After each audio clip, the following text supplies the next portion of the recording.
டிசிலாம் வேணாம். நீங்க ரொம்ப கெஞ்சி கேட்டதால உங்க பொண்ணு இங்கேயே படிக்கட்டும். அடிமொழி. உங்க பொண்ணு പറഞ്ഞ மாதிரி நீங்க ஹவுஸ் ஹஸ்பண்ட் இல்ல, ரெஸ்லர் தான். நீங்க மலையாளியா? அதே. புள்ள 2 பேரை அடிச்சான்னு ஸ்கூல்ல கூப்பிட்டு விட்டா நீ போய் 4 பேர் அடிச்சுட்டு வந்திருக்க. அப்பனுக்கு ஏத்த புள்ளைக்கு ஏத்த அப்ப. தர்ஷனும் தீபக்கும் அப்பாவை ஹவுஸ் ஹஸ்பண்ட் சொல்லி சிரிச்சாங்க. அதனால தான் நான் அடிச்சேன். ஹவுஸ் ஹஸ்பண்ட்னு சொல்றதுல என்ன தப்பு? சொன்னா சொல்லிட்டு போறாங்க. எதுக்கு போய் பிரச்சனை பண்ணிக்கிட்டு? ஏன் என் அப்பாவும் ஒன்ன மாதிரி ட்ரெஸ்ல தான். இங்க பாரு, கோச்சே ஜெயிச்சிருக்காரு.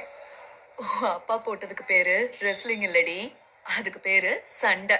அந்த கோச் என்னை பத்தி ஏதோ தப்பா பேசிட்டான்னு உன் அப்பா கோவத்துல போய் அடிச்சிட்டான்.